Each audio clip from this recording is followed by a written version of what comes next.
नमस्कार मित्रों, शुभ संध्या। आज 27 जून रविवार है और जैसा आप जानते हैं इन दिनों हम जीना इसी का नाम है एपिसोड चला रहे हैं और जिसके 35 एपिसोड पूरे हो चुके हैं। आज 36वां एपिसोड लेकर मैं उपस्थित हूँ और जैसा आप जानते हैं कल का जो एपिसोड है वो संतोष के ऊपर था। श्री योग ताराचंद जी साहब ने ये विषय उठाया था और उस पर कल अपन ने चर्चा की थी। और ये एपिसोड चूँकि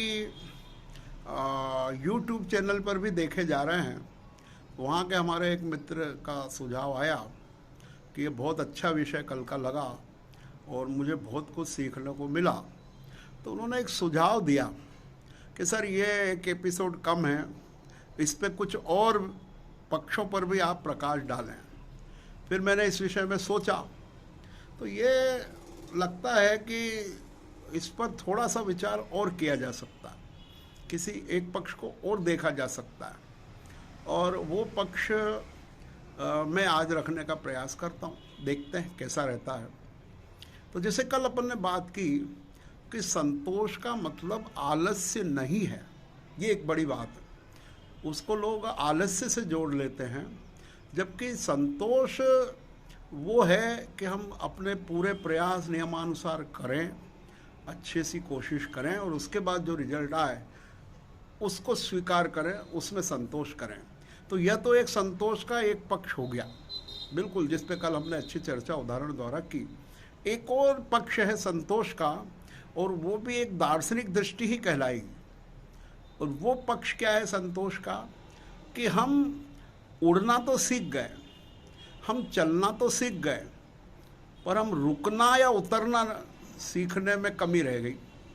इसका क्या मतलब है? ये एक नया पक्ष है संतोष का कि आपने कोई चीज़ की प्रगति कर ली, बहुत आगे बढ़ गए, उसके बाद उसको रोकना कहाँ। और अगर हमने वो नहीं सीखा तो भी हम जीवन में कहना चाहिए थोड़े से ठगा जाएंगे। कैसे? जैसे आपने कोई व्यापार प्रारंभ करने की सोची और बहुत अच्छी प्लानिंग बनाई और उसके अनुसार आपने व्यापार करना प्रारंभ किया और वो व्यापार आपकी मेहनत, ईमानदारी, परिश्रम, उन सब से वो व्यापार बहुत अच्छा हो गया और बहुत अच्छे स्तर पर उस व्यापार का कार्य चलने लगा और आपको प्रसिद्धि भी हो गई और धन की प्राप्ति भी हो रही है और आप संतुष्ट हैं। पर अगर आपके मन में लगातार ये आगे बढ़ने के भाव हैं, तो अब ये एक मान लो आपकी दुकान थी तो वो बहुत चलने लग गई, तो अब एक और दुकान खोल ली, उसमें भी आप मेहनत करने लगे, वो भी आपको सफलता मिल गई, तो वहाँ आप संतुष्ट नहीं हुए, फिर तीसरी दुकान खोल ली। तो कहने का मतलब ये है कि अगर आप लगातार ही आगे बढ़ते रहेंगे तब भी वो उचित नहीं है। किस अपेक्षा से? कि जिस पर्पज़ से आप वो व्यापार कर रहे हैं उस पर्पज़ को कैसे उसको पूरी करेंगे आप, उस पर्पज़ की पूर्ति आप कैसे करेंगे। जैसे मेन उद्देश्य क्या होता है व्यापार करने का कि जीवन यापन के लिए, जीवन में प्रगति करने के लिए, आवश्यक कार्यों के लिए वित्त की व्यवस्था करना, पैसे की व्यवस्था करना है। अब अगर वो पर्याप्त हो गई है और फिर भी आप उस वित्त की व्यवस्था में ही लगे रहते हैं, संतोष धारण नहीं करते हैं, तो उस वित्त का फिर आप करोगे क्या? क्योंकि आपके पास समय नहीं है, फुर्सत नहीं है, लक्ष्य नहीं है, नॉलेज नहीं है, शक्ति नहीं है, बहुत सारी बातें हैं। लोगों को क्या लगता है हमारा व्यापार खूब चल रहा है तो अब इसको चलते ही रहें, रुके नहीं। यानी ये मैं कहना चाहता हूँ वेयर टू स्टॉप, कहीं ना कहीं हमको ब्रेक लगाना चाहिए। तब जाके तो हम उस लक्ष्य के हिसाब से, जो लक्ष्य था हमारा, जो पर्पस था, वो पूरा होने के बाद हम उसका उपयोग कर पाएंगे। जैसे मुझे मतलब मान लो लक्ष्य मैंने बनाया, मुझे दिल्ली जाना है, तो मैं इंदौर से बैठा तो ट्रेन से मैं दिल्ली जाता हूँ जब तक तो सही है, बीच में उज्जैन आएगा, नागदा आएगा, माधोपुर आएगा, कोटा आएगा, मथुरा आएगा, यहाँ तक मैं सही हूँ। पर अब दिल्ली आने के बाद भी मैं उतरता नहीं हूँ, तो फिर मेरा दिल्ली आने का मतलब क्या हुआ? वो दिल्ली जाना तो नहीं हुआ ना। तो ऐसे ही हमने जीवन में आवश्यकताओं के लिए, अपने को सुखी रखने के लिए व्यापार किया, और उसके बाद हम इतने लग गए कि अब उसको जो सुखी होने का समय नहीं है। अर्थात हमारे पास अपने बच्चों के लिए, परिवार के लिए, समाज के लिए, देश के लिए टाइम ही नहीं है। हम इतने व्यस्त हो गए। और देखिए, व्यस्तता के साथ साथ एक और चीज़ होती है जो व्यक्ति भूल जाता है, उसकी आयु निरंतर बढ़ रही है, या यूँ कहिए उसकी आयु निरंतर कम हो रही है। एक ही बात है। तो जो जो वो बुजुर्ग होता जाएगा, जो जो वो सीनियर होता जाएगा, उसके शरीर की क्षमता कम होती जाएगी, उसकी योग्यताएं कम होती जाएगी शरीर की, और धीरे धीरे वो जिस पर्पज़ से व्यापार कर रहा था, वो मतलब शारीरिक और आध्यात्मिक सुख के लिए वो प्राप्त नहीं कर पाएगा, क्योंकि उसकी शरीर जवाब दे जाएगा।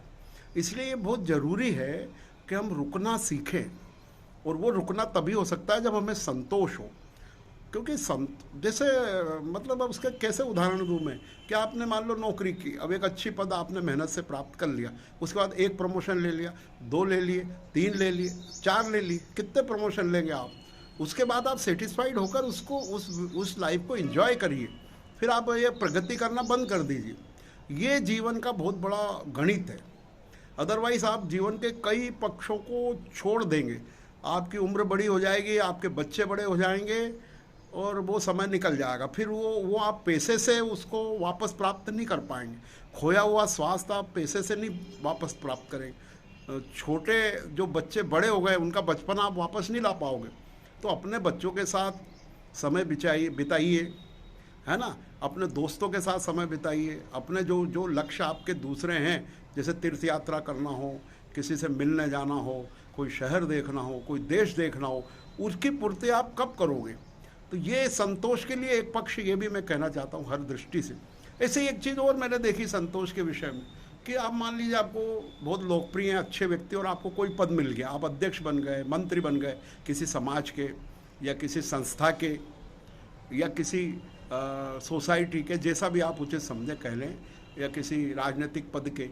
अब आपको मंत्री पद, लक्ष्य, जो अध्यक्ष पद, वो सब बहुत समय तक रखना चाहते हैं।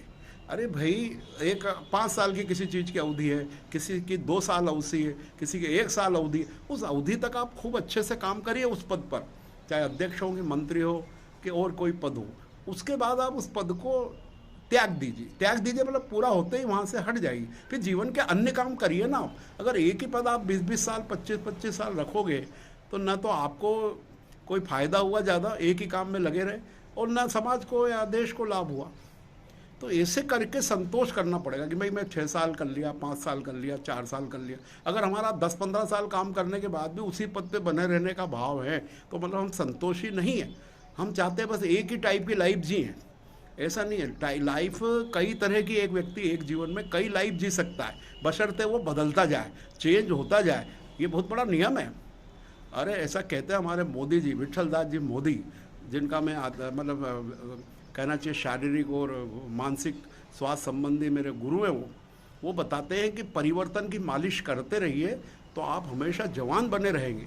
इसका क्या आशय? इसका आशय है कि जीवन को अलग अलग दृष्टिकोणों से, अलग अलग तरीके से जिए, अलग ढंग से जीवे ना। आप एक ही तरह का लाइफ का क्यों जीना चाहते हैं आप? तो वो जो संतोष वाली बात यहाँ आना चाहते हैं कि हमें कमाने में, किसी पद पर रहने में, कोई नौकरी ज्वाइन करने में, फिर जीवन का लुत्फ भी उठाना चाहिए। मेरा मतलब ये है, और वो तब होगा जब आप संतोष करेंगे। मान लो आपकी दुकान को 24 घंटे से खोलने की अनुमति देगी सरकार ने, तो क्या आप 24 घंटे दुकान पे बैठे रहेंगे क्या? फिर घर वालों को टाइम कब देंगे, घर आके सोएंगे कब? इसका मतलब ये हुआ ना कि टाइम टेबल से ही काम करना चाहिए। तो इसलिए इससे पहले कि उम्र आपको जवाब दे, इससे पहले कि आपकी शारीरिक क्षमताएं कम हो, इससे पहले कि आपकी मानसिक हालत ख़राब हो, उसके पहले ऐसी व्यस्तताओं को छोड़ दीजिए आपका काम होने पर, और उसके बाद उसके अनुसार जिस काम के लिए आपने करा था वो करिए। जैसे कोई व्यक्ति चाहता है कि मेरे को भूख शांत करना है, भोजन बनाना, अब वो भोजन बनाने में जुटा, तो भोजन बनाएगा ना, कितनी भूख है उससे सवाया बना लेगा, रोटी बनाएगा, सब्जी, चावल, दाल, जो भी सामग्री है वो बनाएगा। उसके बाद वो अगर बनाता ही रहे तो फिर खाएगा कब? समझ गए आप संतोष का अर्थ? कि जिस पर्पज़ से आपने भोजन बनाया था, अगर आपको फिर उसको करने का ही टाइम नहीं है, भोजन करने का ही टाइम नहीं है, तो फिर उस भोजन को क्यों बनाया? और अगर भोजन बनाया है तो एक लिमिट के बाद भोजन बनाना बंद करके भोजन करना चालू करिए। भोजन खाना चालू करिए, ऐसा, तब जाके आपको सही तरीके से ज़िंदगी में आपको लाभ मिलेगा।